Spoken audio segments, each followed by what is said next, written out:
Holly Wheeler se encontra em um lugar confuso e misterioso ao mesmo tempo que parece ser perfeito. Will descobre sua conexão com Vecna enquanto o grupo arquiteta um plano audacioso e consegue mapear o Demogorgon. Tudo estava dando certo até que deu errado. No hospital, Will e Robin pegam sedativos, mas também compartilham segredos. Robin percebe que o olhar do Will esconde mais do que curiosidade. Enquanto isso, Holly encontra Max presa em um lugar que ninguém entende e o pior, o Demogorgon tá a caminho do celeiro, onde Joyce, o Will, Robin e os Turnbull estão escondidos. E meus amigos, é Stranger Things na área, agora o terceiro episódio, quarto episódio semana que vem, seguido de mais 3 episódios da série. Fala sério, tá passando voando, né? Tipo, quando a gente assistiu há muitas semanas atrás, nossa, parecia que não ia chegar nunca. E olha só, falta uma semaninha apenas. Vocês estão ansiosos? Estão cheios de teorias sobre o que pode ser? Não muitas, né? Não dá pra ter muita teoria do que pode ser, porque os Duffer, eles guardaram as 7 chaves, de fato, o roteiro da série como um todo. Então,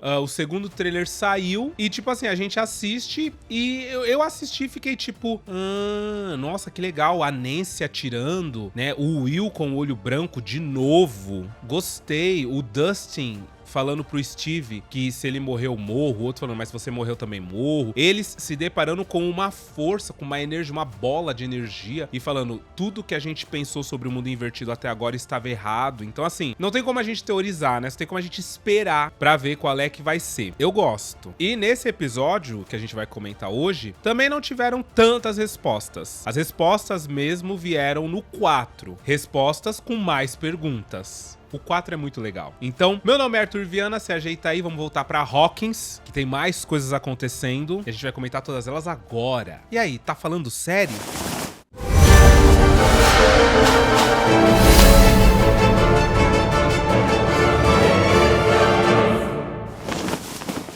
E nós tivemos respostas sobre o Will, né? A gente já tinha percebido que o Will tinha catado essa conexão que ele tinha com o Vecna. No final lá do segundo episódio, a gente viu ele indo na floresta, onde ele teve aquela visão das coisas rodando. Já sacou que ouviu o grito de criança, né? Voz de criança. Foi na escola, percebeu que foi ali no Gira-Gira, que foi a Holly, que ele viu através dos olhos da Holly. E viu porque a mente dele estava conectada ao do Vecna, que estava conectado ao da Holly. E em seguida, ele teve uma visão e a gente descobre que ele sabe quem é a próxima vítima do Vecna, porque ele teve uma visão na hora que a vítima do Vecna passou por ele. O Vecna se conectou à mente da vítima, ele se conectou à mente do Vecna, viu o que estava acontecendo e percebeu que é ninguém mais ninguém menos do que o Derek Turnbull, que é um menino insuportável, que inclusive ele sabe que é o Derek, porque ele mostra o garoto, né, em si, que ele tava vendo, que ele tava tendo a visão. Ele mostra o dedo do meio pra um outro estudante, manda ele tomar no cu e tipo, é só o Derek que faz isso, porque ninguém suporta este garoto, ninguém suporta esse garoto na vida, na série, na escola. É uma coisa impressionante. Mas a virada dele, assim, é muito legal o quanto ele é insuportável e o quanto a virada dele é legal. Aí ele passa de o mais insuportável para um dos mais queridinhos. E com isso, eles precisam traçar um plano. E o plano é o seguinte, eles vão tentar tirar a família, os Turnbull, de casa, porém, eles não podem ver pra onde eles estão indo, ou seja, tem que colocar um saco na cabeça deles, porque se o Vecna se conectar à mente do Derek, ele vai saber pra onde o Derek tá sendo levado. E aí, ele não vai mais pra casa do Derek, ele vai pra onde o Derek tá. Ou seja, eles têm que dopar o Derek pro Vecna imaginar que o Derek tá dormindo. Se o Derek tá dormindo, ele tá dentro de casa, ele vai mandar o Demogorgon ir lá pegar o Derek, e aí vai ser a hora que a turma toda vai ter montado uma armadilha, né? Tanto que o nome do episódio é The Turnbull Trap, ou seja, a armadilha Turnbull. E eles vão usar essa armadilha pra tentar colocar um chip localizador, na verdade um chip transmissor, no Demogorgon, que é o mesmo chip que eles usam nos babados lá do Hopper. Porque toda vez que o Hopper vai pro mundo invertido, eles ficam mapeando aonde o Hopper tá, pro Hopper não se perder e conseguir voltar pro mundo normal com esse chip, né? Então eles ficam com aquela van da WSQK, com aquela antena, mapeando exatamente aonde o Hopper tá e falando com ele, se comunicando com ele, porque é dessa forma que eles conseguem se comunicar também. Eles vão fazer a mesma coisa com o Demogorgon, e assim eles acreditam que o Demogorgon vai levar eles até o Vecna, porque nessa primeira parte, o grande plano deles é encontrar o Vecna, é saber aonde o Vecna tá, pra tentar prever os próximos passos dele e, quiçá, tentar atacá-lo sem ele estar esperando. Mas o Vecna não é aleatório, né? Ele não fica andando pra lá e pra cá no mundo invertido, então é muito complicado achar ele. E eles acreditam que o Demogorgon muito provavelmente volte para o Vecna. Então vamos colocar um transmissor no Demogorgon, vamos seguir ele, vamos entender aonde está o Vecna. E a Holly, que terminou o episódio 2 com o Henry Creel levando ela maravilhosa, em ótimo estado, pra antiga casa dele, que a gente não entendeu como que a casa dele tá de pé daquele jeito. A gente vê ela tomando um café da manhã delicioso com coisas que ela ama, e aí ela pergunta pro Henry, né, pro senhor fulano, como que ele sabe que ela gosta daquelas frutas, daquela panqueca, etc. E ele fala que é um palpite, e ela fica passada. No fim, ele leva ela lá fora, fala que ela pode se divertir onde ela quiser, mas que ela não pode entrar na floresta, porque na floresta é onde estão os monstros, né, os monstros que ele salvou ela de ser levada por eles estão ali naquela floresta. Então, ali nos arredores da casa, ela está protegida. Pra dentro da floresta, ela tá colocando a vida dela em risco. Ele deixa claro que ele vai buscar um outro amigo dela, que no caso é o Derek, e ela fica irritada de saber que o Derek vai pra lá, e aí o Henry deixa claro que se o Derek fizer alguma coisa, ele vai devolver o Derek, vai deixar os monstros devorarem ele e a família dele. E aí a Holly fala, ah, então se for assim, beleza, porque como ele é insuportável, como ele é um garoto insuportável, então a Holly não quer ele ali, mas ele deixa claro que ele vai se ausentar, vai ficar o dia inteiro fora pra poder ir buscar o Derek e pra ela não sair, não ir pra floresta. Bom, ela tem um dia delicioso, ele deixa na caixa de correio pra ela uma fita de uma cantora chamada Tiffany, que realmente foi uma cantora que existiu, e que a Holly é muito fã. A gente, como sabe que e Stranger Things tem um babado com música, né, já deixou muito bem estabelecido que a música mexe com a pessoa e tal, eu acho que quiçá essa música dessa menina aí vai ser usada em algum momento aí pra poder ajudar a Holly. Vamos ver, tá? Eu tô jogando aqui porque vai que. Mas a Holly, ela tem um dia delicioso, ela assa uns bolos, come bolo com sorvete, que vem a ser petit gâteau, né? Bolo com sorvete é petit gâteau, não é? Eu acho que é. Ela come bolo com sorvete, ela vai experimentar uns vestidos, e os vestidos são da irmã do Henry, inclusive ela coloca um amarelo, do qual a gente chega a ver na temporada 4, a irmã do Henry com esse vestido amarelo, então, tipo, são da irmã do Henry, mas ela escolhe um azul, muito parecido com a clériga, né? Com o bonequinho da clériga que o Mike deu pra ela. No final das contas, ela acaba se vestindo da personagem mesmo. E aí, enquanto ela tá ali curtindo o dia, tocam na porta, ela não sabe quem é, ela fica com medo de abrir, depois ela abre, vê que tem coisa na caixa de correio. Quando ela abre a caixa de correio, tem uma cartinha falando pra ela ir ajudar o Henry. É do próprio Henry, falando pra ela atravessar essa floresta aí que tem na frente da casa dele, subir o morro e ir até umas colunas de pedra. Tipo um morro mesmo, de pedra. E ela fica meio cabreira, porque ele saiu e falou, não vai aqui porque aqui tem monstro. E agora ele pede ajuda dela e fala pra ela ir até lá, tipo, pra ela não tá fazendo o menor sentido isso. Bom, a galera dá início no plano e eles vão precisar sedar os Turnballs, né? E como que eles vão fazer isso? A Robin, ela vai no hospital, dá um docinho pra moça da recepção e fala que vai ver a avózinha dela que tá doente ali. A moça da recepção já tá acostumada porque ela vive indo lá ver essa tal vozinha dela. E aí ela deixa claro que, na verdade, é mentira dela, que ela faz isso pra poder ver a Vicky. E enquanto ela tá ali com o Will, ela vê a Vicky de fato, só que ela se esconde da Vicky. Por quê? Ela prometeu pra Vicky que elas iam sair naquele dia. E ela não vai mais poder sair, então ela não quer se encontrar com a Vicky pra não ter que falar pra Vicky que não vai rolar nada. Enquanto eles estão fugindo, eles entram numa sala específica e o Will fica interessado em saber sobre a relação das duas. E deixa claro que viu a Robin se pegando com a Vicky no outro dia. E a Robin fica toda sem graça, pede pro Will não contar pra ninguém, ele fala que não vai contar, mas ele fica interessado em saber como que ela sabia que era a Vicky, que tava certo a Vicky. E aí a Robin deixa claro que, na verdade, elas foram voluntárias juntas, e aí começou a rolar umas coisas, tipo cotovelo no cotovelo, joelho com joelho, umas brincadeiras, um ha, e deu pra catar, né? Desse jeito que você percebe que a pessoa tá te dando mole, você tá dando mole pra pessoa e a pessoa tá te dando mole. E o Will, ele fica todo encantado com essa ideia. Foi muito legal porque foi aqui o primeiro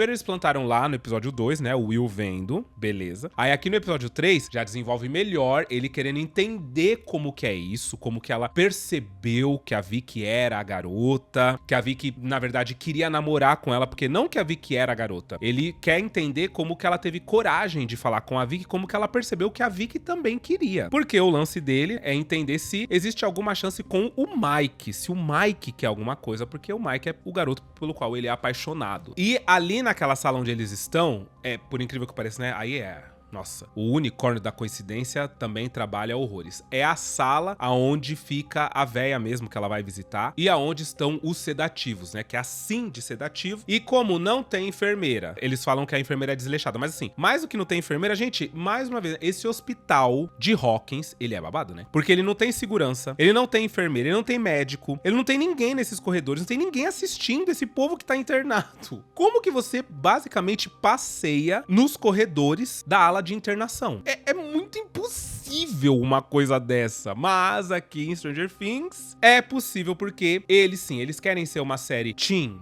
jovem, adulto, tensa, mas eles têm vários aspectos e jogadas narrativas que vão de encontro com filmes infanto-juvenis dos anos 80, né, assim, porque é muito doido você ver a pessoa invadir, ou não invadir, né, mas tipo assim, passear pela ala de internação do jeito que eles passeiam. E aí, enquanto o Will tá pegando os sedativos e colocando ali na mochila da Robin, mostra a Robin, tipo, olhando assim, sacando que o Will é do Vale. Ele gosta, ele quer. Eu sou gay, né? Mas quem vê não diz. Não diz nem bom dia, Não. né? Viva as gays!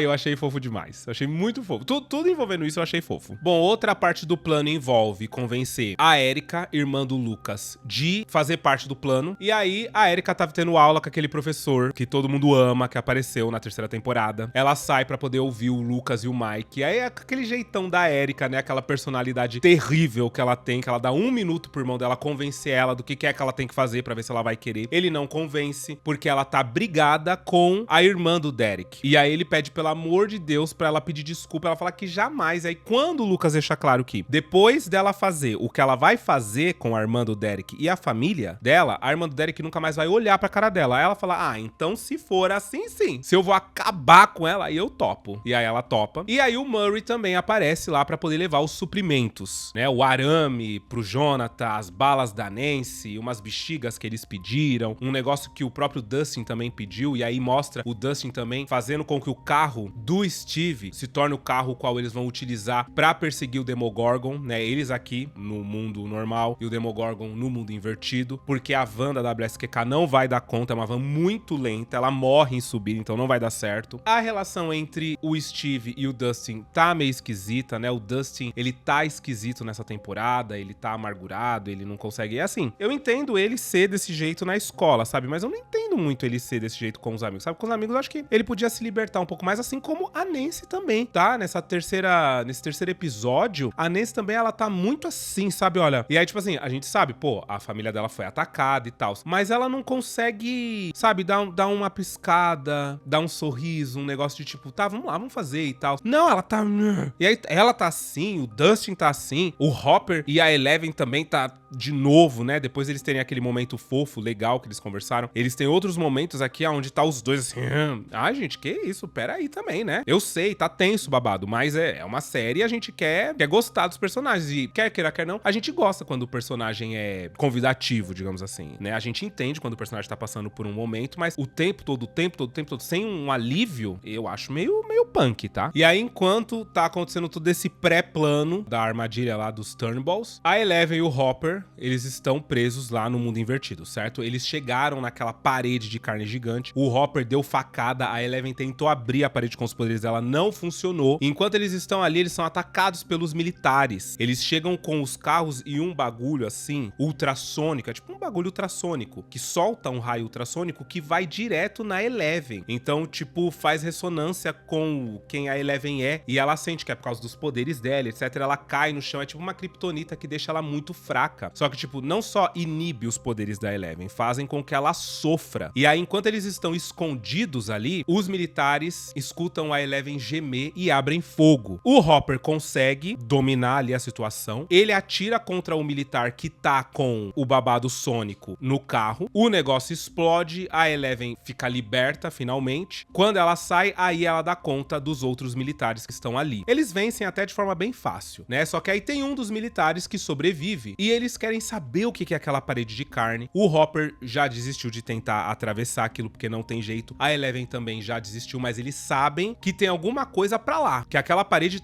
ela não só é o final do mundo invertido, ela tem alguma coisa pra lá que eles querem chegar, porque é ali que tá o Vecna, eles entendem que o Vecna tá atrás dessa parede. E aí eles acreditam que o militar que eles têm ali, capturado, ele sabe o que acontece, por que essa parede existe, o que é essa parede. Então a Eleven entra na cabeça dele, mas ela não consegue descobrir nada sobre a parede, e sim sobre aonde está a base militar. E aí ela vê a doutora Kay perguntando sobre ela, falando sobre os lances que eles estão fazendo ali na base militar. E o principal, entrando numa sala onde ela vai perguntando pro cara, né, pro militar, ela vai, na verdade ela vai falando com o Hopper, e o Hopper vai perguntando pro militar, porque ela vê uma sala onde tem uma parede, uma porta que parece um cofre. E ela pergunta o que tem atrás dessa porta. E aí o Hopper pergunta pro militar e o militar não sabe. E conforme a Eleven força pra tentar saber o que tá lá dentro, o militar, ele começa a, ferrar a cabeça dele, ele começa a gritar, porque parece que é muito desconfortável, é muito horrível ter alguém vasculhando a sua cabeça, né? Parece ser muito dolorido. E aí, quando a Eleven tenta abrir a porta, é só um feixe de luz gigante e ela acaba caindo. Então, assim, era pra eles descobrirem o que tem atrás da parede de carne. Mas mais do que isso, a Eleven, ela fala que ela sentiu a kryptonita, porque eles chamam esse raio ultrassônico que deixa a Eleven fraca de kryptonita. Então ela fala que sentiu kryptonita dentro dessa sala. Mas assim, kryptonita num nível estratosférico, ou seja, estão mantendo alguém muito poderoso lá dentro. Logo, eles acreditam que seja o Vecna. Provavelmente é o Vecna que eles estão mantendo preso lá dentro, controlado por esses raios ultrassônicos. Bom, a missão de fazer uma armadilha na casa dos Turnbull começa. A Erika, ela finge que quer pedir desculpa pra irmã do Derek. Então ela vai pra lá jantar e ela leva uma torta. Mas antes disso, é legal comentar que quando a irmã do Derek vai lá chamar ele pra poder comer, ele manda a mãe dele se fuder. É tipo isso, ele manda ela ir se danar. Não quer ir comer na hora. Aí a irmã dele tira o videogame dele, ele sai correndo com ela pela casa. E eu acho a mãe deles parecida com a Dona Florinda, sabia? Assim que ela aparece, eu falei, nossa, lembra a Dona Florinda quando soltou os Bob. E aí, bom, a campainha toca e é a Erika chorando, pedindo perdão pra ela, levando uma torta. A torta tá lotada de sedativo. Todo mundo come, menos a menina. A menina não come. E a Erika insiste que ela tem que comer e ela não come. Ela começa a falar pra Erika, você quer que eu fique gorda, né? Você quer que eu engorde pro menino não querer mais ficar comigo? Ela fala, claro que não, cala. E elas começam a tretar. É muito engraçado, porque o pai desmaia, a mãe desmaia. Aí o Derek também desmaia. E a menina não desmaia. A menina começa a falar, Erika, chama a emergência, chama a emergência. Eu já disse pra você chamar a emergência. Aí a Erika, ela tira uma seringa e ela fala bem assim, e eu já disse pra você comer um pedaço de torta. E aí ela dá com a seringa no cocoruto da menina e a menina cai desmaiada. Foi muito icônico, foi muito engraçado a Erika fazendo isso, tá? Bom, a galera tira os corpos da família dali, coloca na van e a Joyce, o Will e a Robin seguem pra esse celeiro lá na parte sudoeste de Hawkins. Enquanto o restante da galera fica ali dentro da mansão dos Turnbull, porque eles vão transformar a mansão numa grande arapuca, numa grande armadilha. Os produtores já falaram que se inspiraram e Esqueceram de Mim, tá? Eles já falaram que assim, muita inspiração, porque eles começam a fazer uns bagulho meio assim, eles abrem o chão e aí eles tampam com o tapete pro Demogorgon cair, eles fazem aquelas armadilhas que é tipo, e um fio de linha que você passa, e aí quando a pessoa passar esse fio de linha, ela vai acionar um bagulho que vai cair, vai machucar ele. Debaixo do chão aberto colocaram lá um monte de arame farpado. Então, são várias coisinhas, vários elementos que lembram muito aquele momento de Esqueceram de Mim, o final do filme, quando o Kevin monta aquele monte de armadilha pra pegar os bandidos, pra, na verdade, impedir os bandidos de roubar a casa dele. Depois que eles deixam a casa toda na artilharia, eles ficam calmos lá fora, esperando pra ver o momento em que o Demogorgon vai vir, e de fato ele vem. É muito legal. As luzes da rua tremulicana, assim, falhando, e aí as luzes vão falhando e você vai vendo por onde o Demogorgon tá passando, né, até que ele chega na casa e as luzes da casa começam a oscilar. É muito legal, eu adorei a direção. Tem uma hora que a câmera, ela para, ela vai andando pelo corredor e entra no quarto do Derek. sabe? E aí o Demogorgon abre o teto, pega na cama, só que é um boneco que tá lá na cama, não é o Derek em si, né? Aí o Lucas aparece, joga umas bexigas de acetona, molha todo o Demogorgon fedido, podre. Nossa, que fedor esse Demogorgon. Agora eu tô com isso na cabeça, então eu vejo o Demogorgon e penso, nossa, que fedor horroroso. E quando o Demogorgon vem, ele acaba acionando a linha, um bagulho de prego bate nele, ele pula, vem atrás do Lucas, então ele cai naquela armadilha lá, naquele chão falso do tapete. O Mike bate nele, ele cai nos arames, e aí a Nancy começa a dar tiro nele, começa a sapecar ele de tiro. Na verdade, não sapecar, né? Ela dá um só com o transmissor. Em seguida, toca fogo nele. Toca fogo nele pra quê? Pra ele abrir logo o portal e ir pro mundo invertido, correndo atrás do Vecna. E é exatamente isso que ele faz. Quando ele sai pra ir pro mundo invertido, aí entra em ação quem tá lá fora, o Steve e o Dustin. E aí logo em seguida, a Nancy e o Jonathan também alcançam o carro. Então eles vão de carro atrás do Demogorgon, até que eles percebem que o Demogorgon tá indo pro sudoeste. E o Will se dá conta, porque ele sente um babado e ele fala, peraí, a gente tá a sudoeste de Hawkins. Quando eles olham, o Derek já acordou. Só que mais do que isso, ele acordou, ele já olhou tudo, ele já tá sem o bagulho na cabeça. Então ele tá vendo aonde ele tá. Ou seja, o Will deixa claro que o Vecna já sabe aonde eles estão. E já tá mandando o Demogorgon ir lá pra pegar o Derek. Ou seja, vai todo mundo morrer, né? E a Holly, ela fica naquela indecisão de ir ou não ir, de encarar ou não encarar essa floresta. No fim das contas, ela decide que ela vai encarar. Ela pega uma luneta do Henry. E aí é muito esquisito, porque quando ela sai e ela vai olhar com a luneta pra dentro da floresta, ela olha com o tampo da luneta. E aí tem um formatinho, essa tampa da luneta. Aí ela fala, ai meu Deus, aí ela tira e aí ela consegue ver normal. Mas os irmãos Duffer, eles não dão ponto sem nó. Então, eu tô achando que tem algum motivo, tá? Que em algum momento na série ela vai colocar de novo essa tampa dessa luneta e ela vai conseguir enxergar alguma coisa a partir daquilo. O que vai me lembrar muito os Goonies, porque no início do filme Os Goonies, tem um momento em que eles olham com uma moeda e eles olham bem o formato da moeda, porque o formato da moeda é o formato das montanhas, assim, né? Então, assim, é uma referência completa aos Goonies. Vamos ver quando acontecer. Ela encara a floresta. Na real, não tem monstro nenhum na floresta. A única coisa que tem é uns escorpião, morro de medo de escorpião. E aí uns escorpião preto, terrível. E aí ela chega na frente dessa montanha, com esse vinco no meio, né? Essas pedras. Ela se assusta com alguma coisa que passa correndo lá dentro. Ela entra pra floresta correndo, é perseguida por essa coisa. E quando a gente não tá esperando, quem é essa coisa? A Max. Pois é. A Max tá viva, então assim, que lugar é aquele? Porque a Max, a gente já sabe que o corpo dela, no mundo real aqui, tá lá em coma. Então, ela está junto com a Holly. Ou melhor, a Holly está junto com ela. Que lugar é esse que elas estão juntas? O Will vai morrer? A Joyce? A Robin? O que vai acontecer com eles lá no celeiro? A Eleven e o Hopper lá no mundo invertido? Quem tá naquela sala? Pois é, todas essas perguntas serão respondidas no episódio 4. E como eu disse, né? No episódio 4, muitas perguntas são respondidas e muitas perguntas novas são feitas. E vocês gostaram dessa temporada, na verdade, desse primeiro volume de Stranger Things? Eu amei. Tô amando fazer esse recap pra vocês, porque eu realmente me divirto muito com Stranger Things. Acho que é uma série muito divertida. Comenta aí o que é que vocês estão achando, o que é que vocês esperam dos próximos episódios, que chega aí semana que vem. Comenta sobre detalhes, teorias que vocês têm também, porque eu adoro, tá? Eu espero que vocês tenham gostado do vídeo de hoje. Um beijo e até o próximo vídeo.